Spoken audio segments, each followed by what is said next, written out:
Assalamualaikum warahmatullahi wabarakatuh. Kembali lagi di channel Suara Mistis.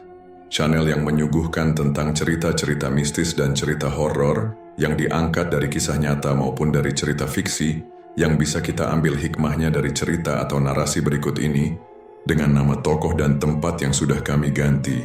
Dalam tayangan kali ini, kami akan menceritakan tentang Susuk Magis Pelet Mahadewa.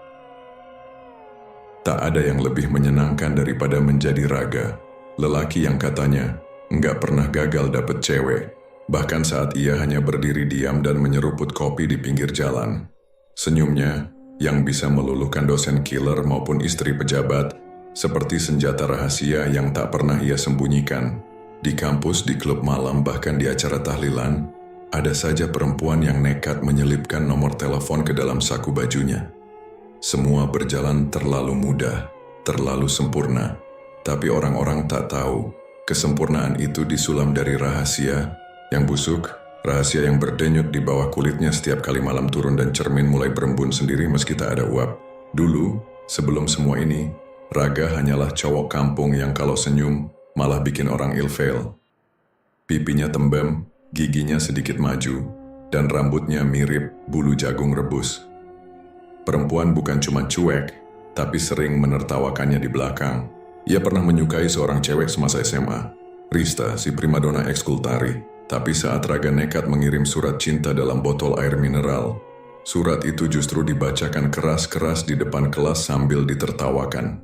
Hari itu, ia bersumpah tak akan pernah lagi jadi bahan ejekan siapapun. Ia ingin disukai, ia ingin dikejar, ia ingin dipuja.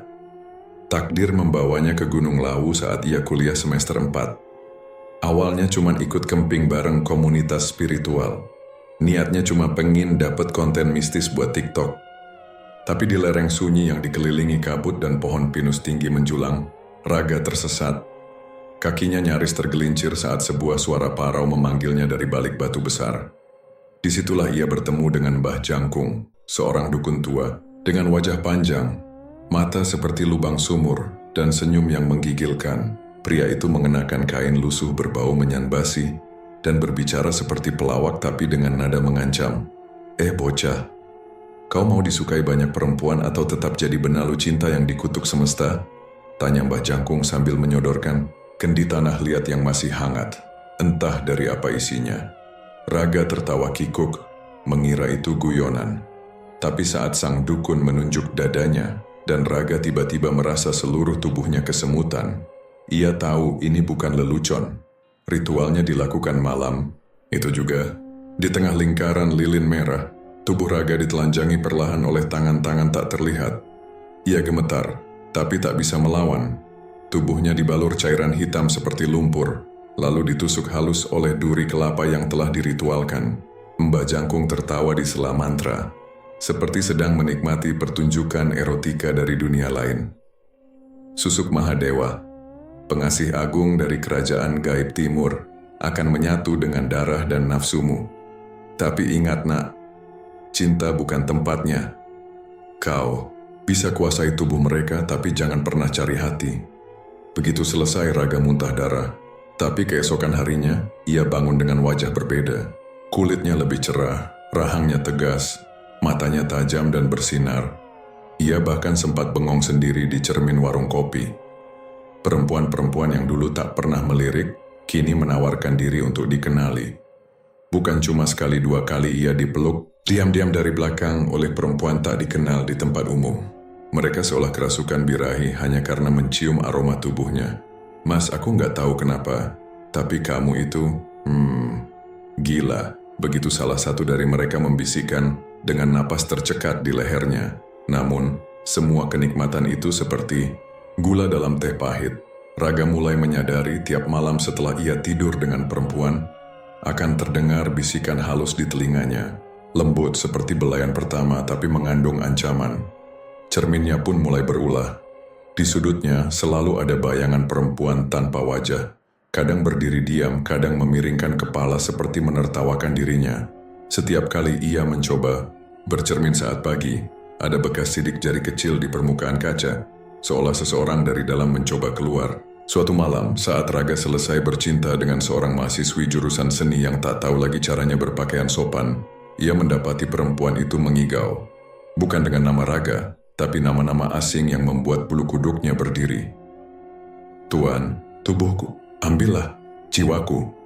Lirih si perempuan, matanya terbuka lebar, putih semua, dan tubuhnya kejang seperti kerasukan. Esoknya perempuan itu tak bisa bangun dari tempat tidur. Kulitnya mulai membiru seolah aliran darahnya dibekukan oleh sesuatu yang tidak kasat mata. Tapi Raga tak pernah berhenti. Nafsu lebih kuat dari nalar. Setiap malam adalah petualangan sensual yang bercampur dengan rasa takut. Setiap pelukan terasa manis sekaligus mematikan. Di balik tubuh-tubuh montok dan lenguh kenikmatan, ada bisikan maut yang terus mengintai. Tapi yang paling membuat Raga takut bukan kematian mereka, melainkan kemungkinan bahwa satu hari nanti ia akan mencintai seseorang dan kutukan ini menagih lebih dari sekadar tubuh. Dan hari itu semakin dekat, ia hanya belum tahu betapa cinta sejati bisa jadi lebih mengerikan daripada ilmu hitam manapun.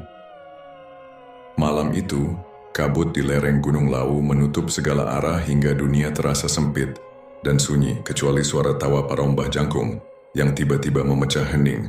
Raga tersentak, tubuhnya masih lengket oleh keringat dingin saat ia menemukan sang dukun duduk bersila di atas tikar nyaman. Dua kucing hitam berkerumun di sekelilingnya seperti penjaga kerajaan gaib.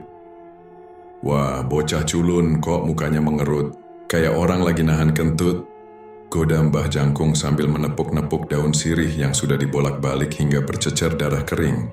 Raga hanya bisa menelan ludah, tubuhnya gemetar antara takut dan penasaran. Dalam terang samar obor, ritual dimulai dengan isyarat menganga Mbah Jangkung, memerintahkan Raga menanggalkan seluruh pakaian, lalu menuntunnya merendam badan di danau kecil yang airnya berkilau perak di bawah sinar purnama. Air dingin mengecup kulitnya, membuat bulu roma berdiri. Setiap embusan napas Mbah Jangkung menimbulkan siraman udara hangat yang mengikuti bisikan mantra, serupa desahan erotis di lorong gelap. "Ulangi setelah kuna. Panglimaku malam ini, izinkan aku merasuk ke hati mereka." Suara Raga bergetar, bibirnya gemetar, pernah kali terhenti karena perasaan terhina. Namun hasrat untuk dimiliki semua perempuan mendorongnya terus melafal. Tiba-tiba, Mbah Jangkung mengoyang kendi tanah liat dan menghamburkan tetesan darah segar ke permukaan. "Air!" Raga merasakan geli dan geliat aneh di dalam tulang rusuknya. Sesak sekaligus terangsang oleh bau logam yang pekat. Tak ada waktu untuk mundur. Dengan teliti, dukun itu menusukkan jarum susuk, pertama di pelipis, lalu di leher, di pergelangan, satu persatu sambil terkekeh. "Di sini biar aura cinta makin warna-warni, jangan sampai monokrom." Tiap tusukan menimbulkan sensasi nyeri menusuk, tapi diikuti kehangatan memabukkan yang merembes ke seluruh pembuluh darah. Seolah kenikmatan dan siksaan bahu-membahu menari di saraf tepinya. Setelah duri terakhir masuk, Raga tercekat, terhuyung, lalu roboh ke air keruh. Suara-suara lirih mengelus telinganya, bisik merayu dan tertawa miring, berganti tangisan kecil tanpa bahasa. Kucing-kucing hitam mengeong pelan, matanya merah menyala. Mbah Jangkung berdiri, menepuk tangan dengan riang. "Coba rasakan, nak. Kalau nggak demam cinta berarti belum diinjek susuk." Raga menahan pusing, merasakan adrenalin memuncak, ototnya menegang, jantung berdegup liar seperti genderang perang. Tubuhnya hangat, napasnya tercekat, dan dunia di sekitarnya berubah menjadi panggung sensual gaib. Tak ada lagi Raga cupu, hanya makhluk setengah manusia setengah bayangan, siap menebar daya pikat berbahaya ke siapapun yang berani mendekat. Dan saat ia menoleh ke arah Mbah Jangkung, hanya tawa memancung di udara dingin malam itu, tawa yang menjanjikan kekuasaan sekaligus pembalasan. "Nikmatilah," suara sang dukun bergema di balik kabut. "Tapi jangan pernah jatuh cinta, nak." Sehenti itu Raga mengerti. Keindahan susuk itu disulam dari darah dan sumpah gaib. Dan setiap tarikan napas berikutnya adalah taruhan antara orgasme duniawi dan teror abadi. Apartemen Raga di pusat kota Jakarta kini lebih mirip istana rahasia milik Raja Licik dalam kisah dongeng gelap. Setiap malam, unit 23B itu tak pernah sepi dari tawa genit, suara desahan yang tertahan, dan aroma tubuh bercampur parfum mahal yang menguar dari balik pintu. Lift lantai 23 sudah hafal wajah-wajah perempuan berbeda yang datang silih berganti. Ada yang pakai seragam kampus lengkap, ada yang bertumit tinggi dengan blazer dinas, bahkan ada yang mengenakan mukena, konon baru saja selesai pengajian, tapi dengan mata berbinar penuh lapar.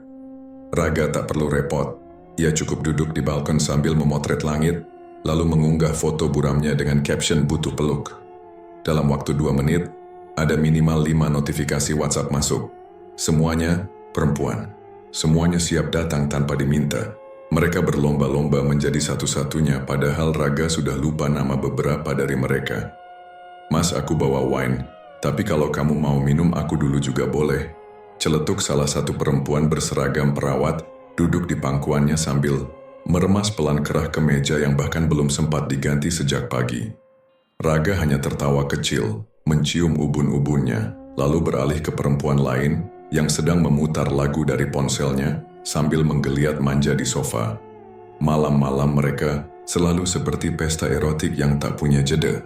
Tubuh berganti tubuh, ciuman berpindah bibir, dan setiap desahan seolah menjadi lagu wajib di ruang tamu.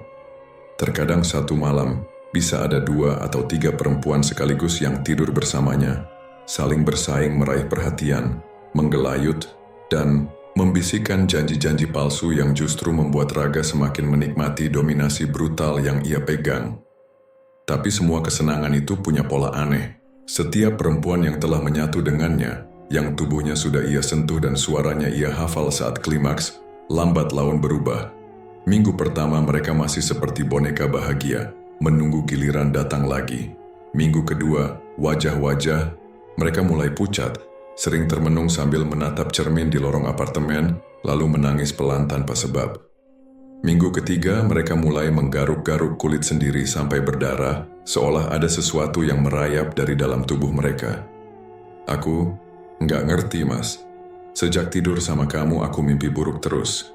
Ada wanita tanpa muka. Dia masuk dari cermin kamar mandimu, ucap seorang perempuan malam itu. Tubuhnya gemetar meski Raga baru saja membuatnya menggeliat liar selama 2 jam. Tapi Raga hanya menghembuskan asap rokoknya sambil tertawa ringan. Cinta itu memang gila, sayang. Apalagi kalau udah kena racun wajahku, katanya, lalu menarik perempuan itu ke dadanya lagi. Mencoba menutupi degup jantungnya sendiri yang mulai terasa tak nyaman. Namun lama-kelamaan kerusakan itu bukan lagi ilusi atau drama perempuan cemburu. Satu persatu dari mereka mulai meninggal. Ada yang ditemukan telanjang di kamar mandi apartemen mereka sendiri. Tubuh membiru dan tangan mencakar lantai hingga kuku terlepas. Ada yang pingsan di depan lift dan dibawa ke UGD tanpa detak jantung.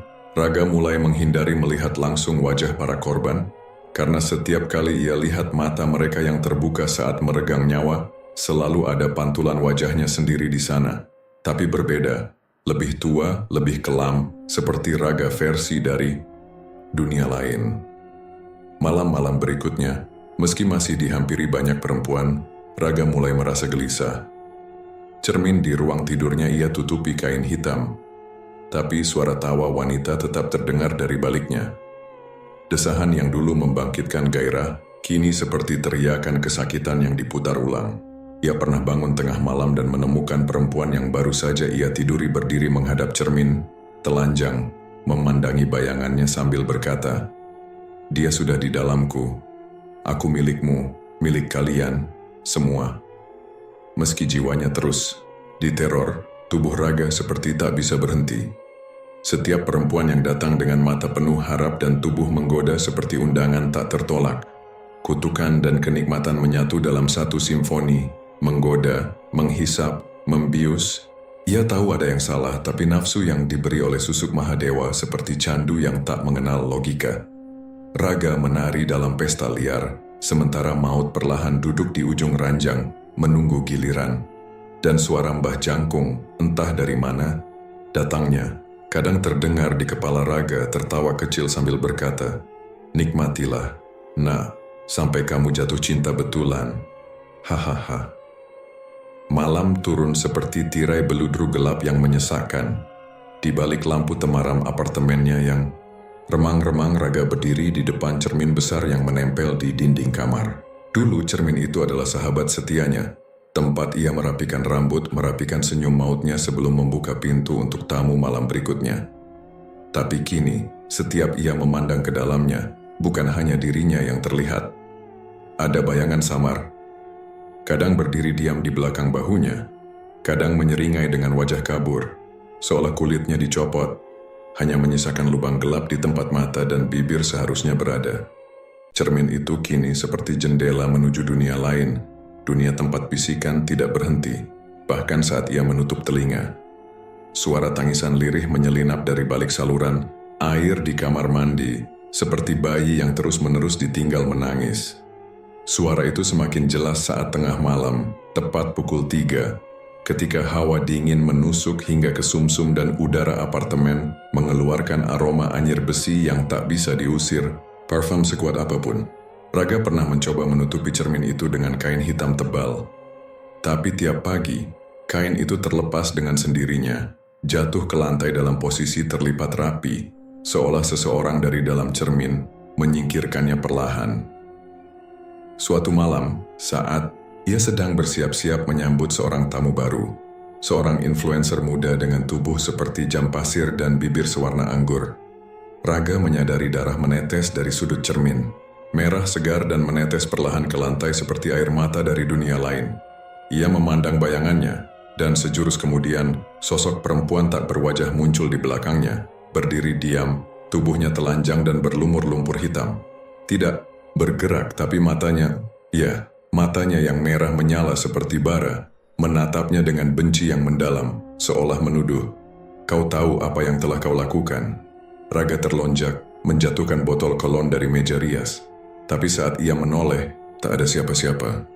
Hanya keheningan, dan pantulan tubuhnya yang kini tampak jauh lebih pucat dari biasanya. Ia mengusap wajahnya, tapi merasa kulitnya dingin seperti lilin beku. Malam-malam berikutnya, suara-suara itu tak hanya menghantui dari kamar mandi. Tangisan muncul dari lemari baju, kadang dari bawah tempat tidur.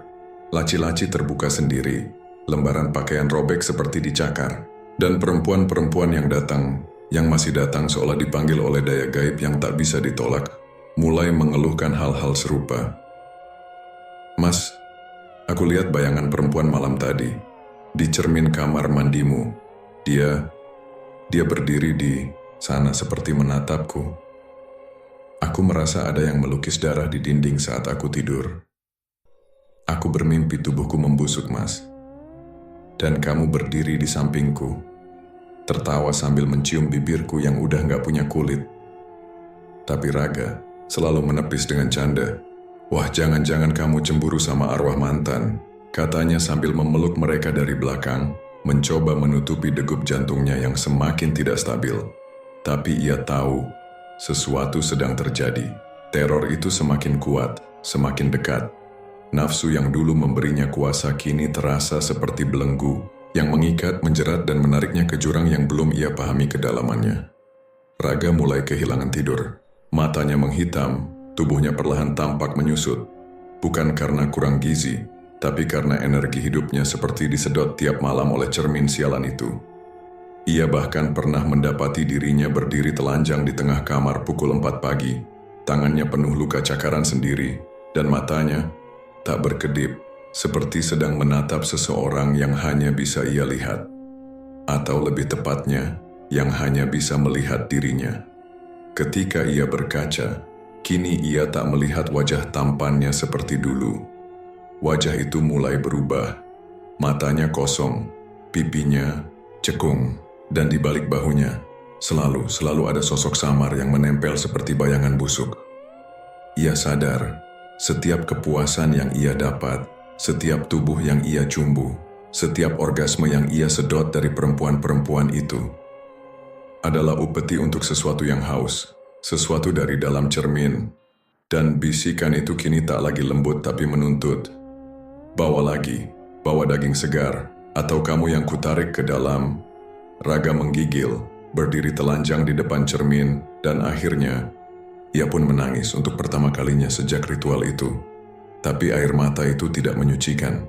justru mengundang sesuatu keluar dari balik kaca, yang kini mulai retak, satu garis merah, tepat di tengah, seperti luka yang menunggu untuk dibuka. Sepenuhnya, di antara kabut dosa yang menyelimuti hidup Raga, Ayu hadir seperti fajar yang menusuk gelap paling pekat.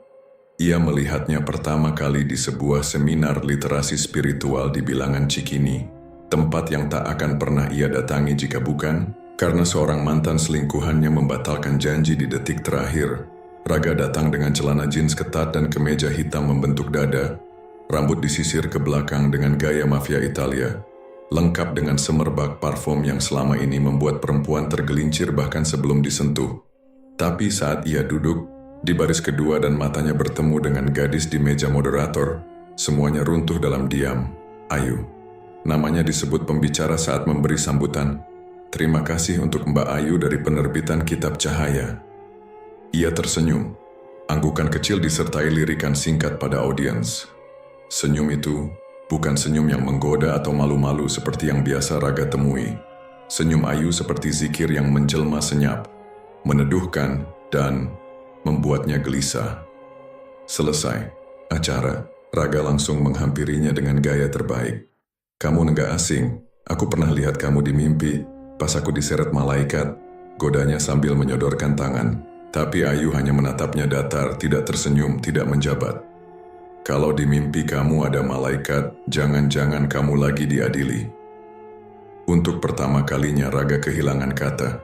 Ia tertawa kecil, berusaha mengalihkan. Aku Raga penulis, buku cinta yang belum ditulis.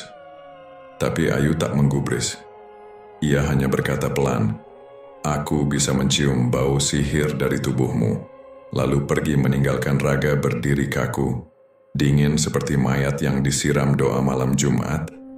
Namun itulah awal dari keterikatan aneh yang tak bisa dijelaskan. Raga mencoba segala hal yang biasanya berhasil, mengirim bunga, pesan-pesan puitis berbalut rayuan licik, bahkan sekali sempat mencoba menyentuh ujung jarinya secara tidak sengaja di kafe tempat Ayu biasa menulis. Tapi hasilnya nihil.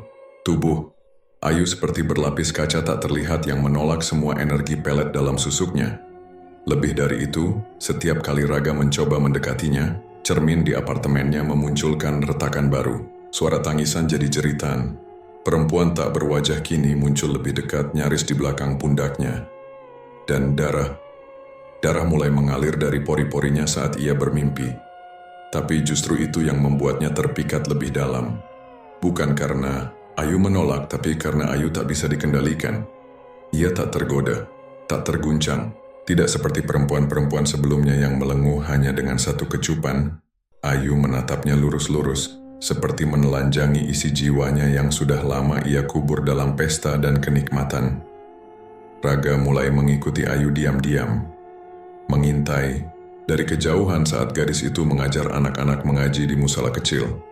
Ia duduk jauh di belakang, menyaksikan bagaimana setiap anak mencium tangan Ayu dengan takzim. Tak ada tubuh yang ditawarkan, tak ada sensualitas yang menggoda. Tapi entah kenapa, tubuh Raga panas dingin setiap kali mendengar suara Ayu melantunkan ayat suci. Bukan karena takut, tapi karena tubuhnya memberontak.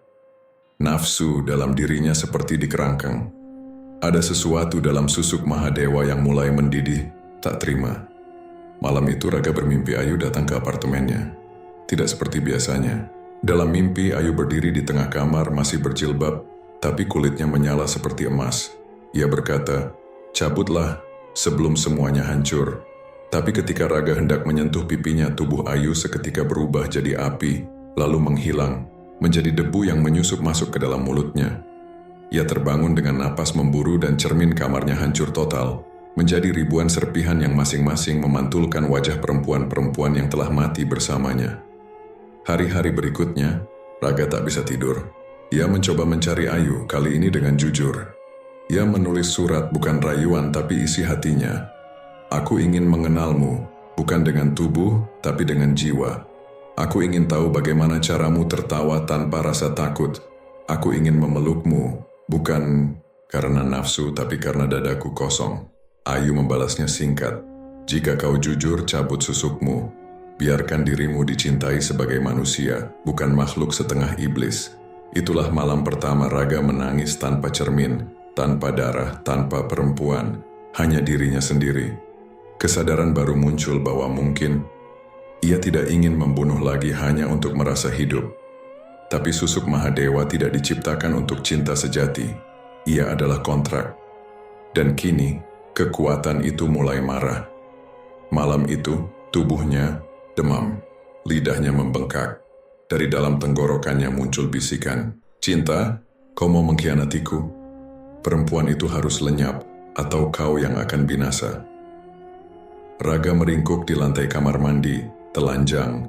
Tubuhnya penuh keringat dingin, sementara di balik pancuran air, bayangan Ayu muncul. Tapi mata merah menyala, senyum menghilang, dan suaranya berubah menjadi lolongan kutukan. Cinta rupanya lebih menyeramkan dari kematian. Apalagi jika itu cinta yang tak seharusnya dimiliki makhluk seperti dirinya. Kutukan yang memburu dan mayat yang membiru. Langit Jakarta tampak muram sepanjang minggu itu, seolah ikut berduka atas kematian demi kematian yang misterius. Berita tentang mayat perempuan-perempuan muda yang ditemukan dengan tubuh membiru dan mata terbelalak memenuhi lini masa sosial media. Mereka semua punya satu kesamaan. Pernah terlihat bersama Raga, tapi tak ada yang berani menghubungkannya. Tidak secara terang-terangan, namun Raga tahu. Ia tahu persis aroma kutukan yang kini mulai menyebar seperti racun di balik tawa manis para perempuan itu.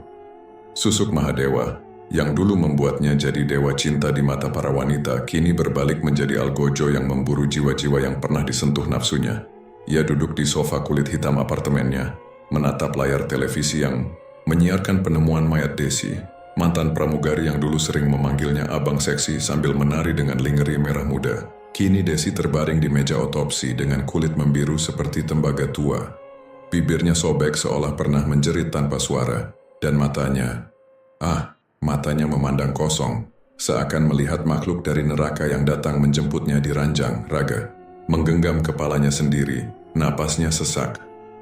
Setiap malam, ia bermimpi berdiri di depan cermin, dan bayangan Ayu yang ia cintai berubah menjadi sosok wanita tanpa wajah, meneteskan darah dari mata tak berbentuk.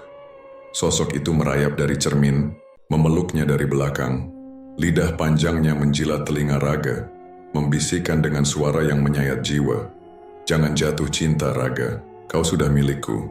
Namun anehnya di dunia nyata saat Ayu menatapnya dengan mata bening dan senyum lembutnya, semua teror itu seperti menguap. Gadis itu punya aura damai yang membuat seluruh tubuh Raga terasa hangat, seolah untuk pertama kali dalam hidupnya ia bisa bernafas tanpa rasa takut. Ayu mengajaknya berbicara tentang hal-hal sederhana, buku, langit, makna hidup, bukan tentang orgasme, bukan tentang gaya bercinta, bukan tentang dominasi dan kuasa. Ini cinta. Tapi justru itulah yang membuat kutukan makin murka. Mbah Jangkung mulai datang dalam mimpi. Duduk di batu besar tertawa sambil menghisap rokok linting yang asapnya berputar seperti ular, lalu berkata sambil menyeringai, "Kau bodoh, Raga. Susuk, Mahadewa tak mengenal cinta. Itu ciptaan dari birahi jin kawin silang, bukan untuk hati. Kalau kau cabut, bukan hanya susuk yang keluar, tapi juga nyawamu atau nyawa dia yang kau cintai." Suara tawa itu menggema dalam tidur Raga, membuatnya terbangun basah kuyup oleh peluh, napas tersengal, dan dada berdenyut nyeri. Di ujung tempat tidur, sosok perempuan telanjang duduk menghadap dinding. Punggungnya penuh luka cakaran, rambut panjangnya menutupi wajah. Ia perlahan menoleh dan meski tak ada mata di sana, Raga tahu, itu salah satu dari mereka. Korban susuknya, korban cintanya yang palsu. Ia menjerit, tapi tak ada yang menjawab. Hari-harinya berubah menjadi paranoia. Ia mencium aroma darah dari bantal. Setiap sentuhan kulit terasa seperti disentuh tangan mayat.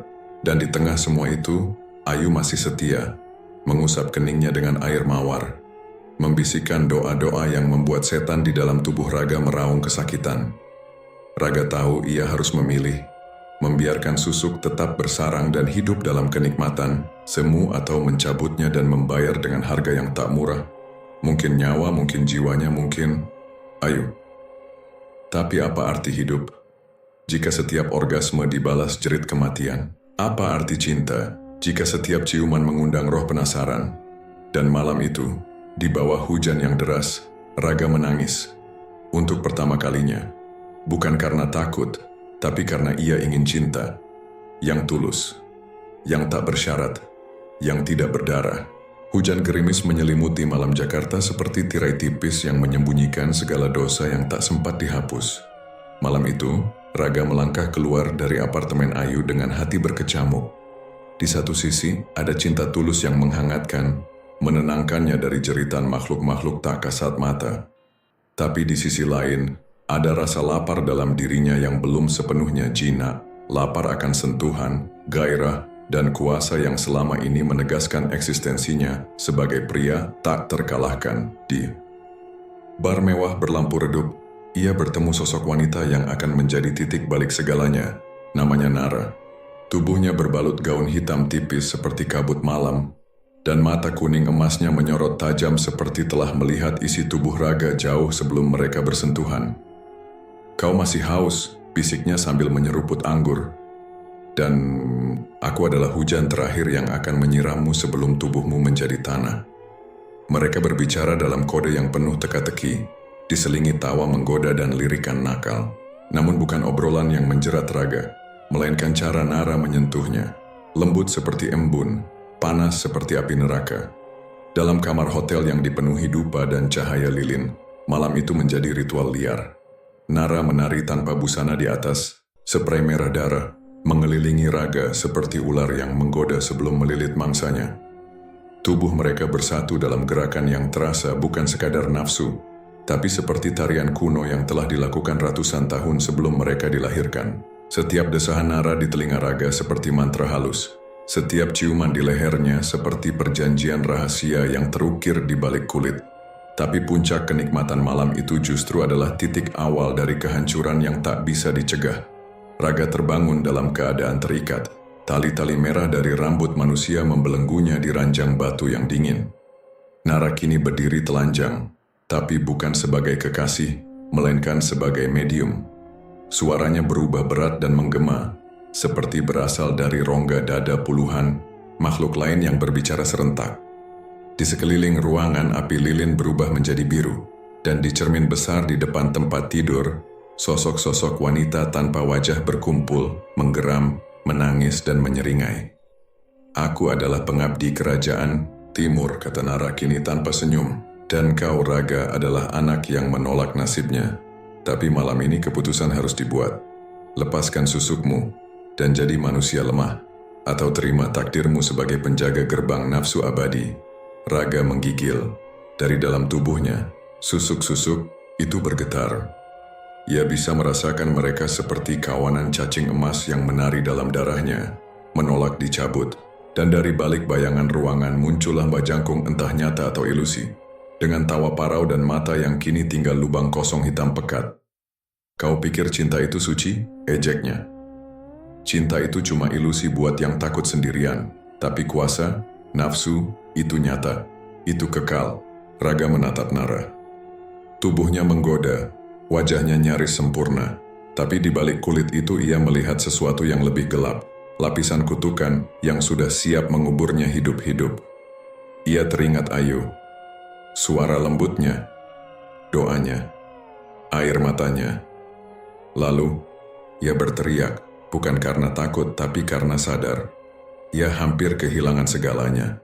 Dengan sisa tenaga, ia melawan. Ia meludahi mantra yang dibaca Nara, dan cermin besar itu pecah serempak. Sosok-sosok tanpa wajah menghilang sambil meraung, dan Nara menjerit. Tubuhnya mencair seperti lilin panas yang jatuh di bara. Dalam keheningan yang mencekam, tubuh Raga terbebas, tapi tubuhnya lemas. Di dadanya, susuk itu masih berdenyut. Makhluk kecil yang belum mau menyerah. Ia belum menang, tapi ia telah memilih. Malam itu adalah malam perselingkuhan terakhirnya. Karena sejak malam itu, Raga tak lagi bisa menyentuh tubuh siapapun tanpa mendengar jeritan dari dunia lain. Langit sore itu mendung pekat, seolah bumi pun menahan napas menjelang pertempuran batin yang tak kasat mata. Raga berjalan tersook di samping Ayu. Tubuhnya diselimuti luka-luka tak terlihat. Bukan goresan fisik tapi racun jiwa yang menggerogoti dari dalam. Sorot matanya tajam namun kosong, seperti menatap dunia dari balik kabut kutukan. Setiap langkah terasa seperti dihantui ribuan bisikan dari arwah perempuan-perempuan yang dulu ia bius dengan susuk Mahadewa. Pesantren itu sunyi.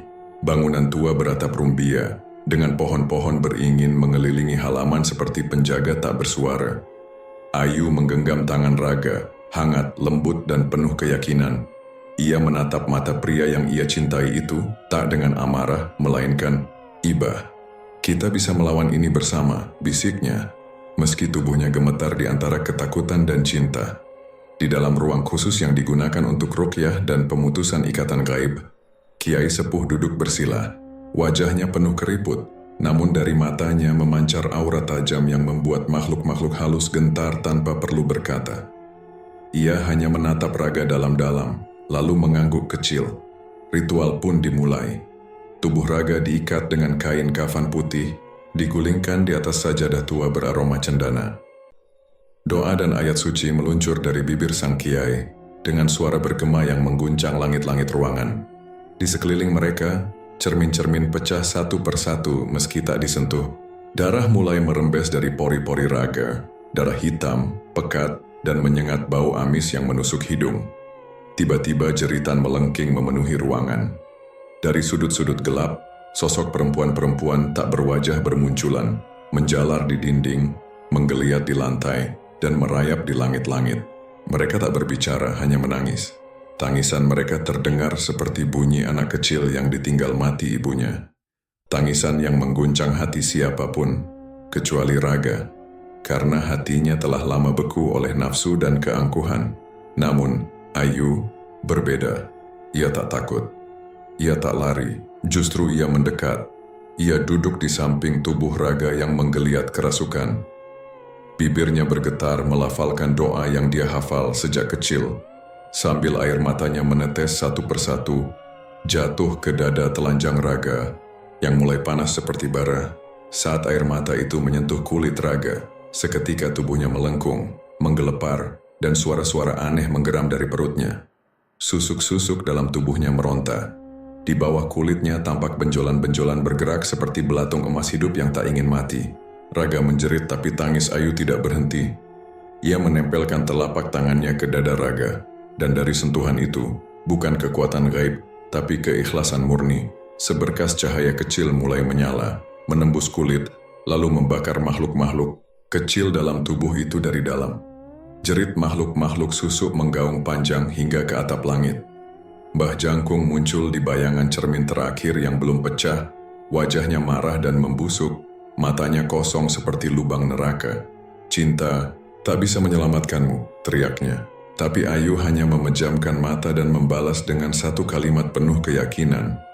Tapi cinta bisa memutus segala keterikatan yang bukan dari Allah. Cermin itu retak, pecah, hilang.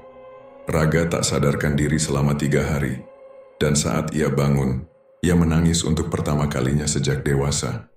Bukan karena sakit, bukan karena takut, tapi karena ia akhirnya merasa kosong. Semua hasrat, semua kebanggaan, semua aroma tubuh perempuan dan tatapan memuja telah lenyap. Tapi dalam kehampaan itu hanya satu yang tersisa, Ayu. Dan senyumnya yang tulus, sederhana, tanpa susuk, tanpa sihir, adalah satu-satunya hal yang membuat jantung Raga kembali berdetak sebagai manusia. Bukan raja nafsu, bukan penguasa harem, tapi pria biasa yang akhirnya tahu makna cinta sejati. Setelah hampir dikubur hidup-hidup oleh kutukan yang ia tanam sendiri. Pagi itu matahari tak terlalu terik. Burung-burung di sekitar pesantren terdengar lebih ramai dari biasanya, seakan ikut merayakan lepasnya satu jiwa dari jerat hitam. Raga duduk di serambi kayu, menatap tangannya sendiri. Tak ada lagi sinar auratik yang dulu memancar dari pori-porinya. Kulitnya kini kusam biasa, bahkan ada luka bekas goresan di siku yang entah sejak kapan tak sembuh. Ia bukan lagi dewa penggoda, ia bukan siapa-siapa, dan untuk pertama kalinya dalam hidup, ia merasa damai. Wajahnya kini polos tak lagi mencolok, tanpa susuk, tanpa pesona magis, Hanya mata redup dari lelaki yang pernah memeluk terlalu banyak tubuh, mencium terlalu banyak bibir, dan melupakan terlalu banyak nama.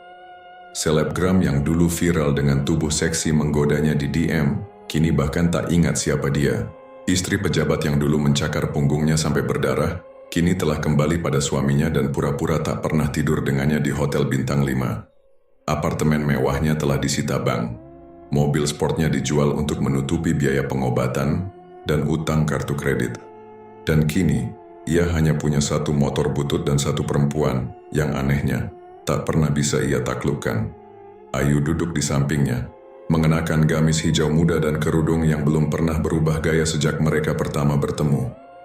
Rambutnya tak pernah ia perlihatkan, tapi raga tak lagi tergoda ingin melihat. Ia lebih suka memperhatikan matanya. Mata yang selalu menyimpan tanya, marah, cinta, dan iba dalam satu tatapan, sesuatu yang tak bisa ia dapatkan dari tubuh manapun di dunia ini.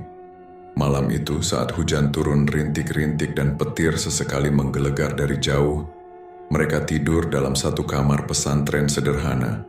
Tak ada kasur empuk, hanya lantai kayu dan satu tikar pandan.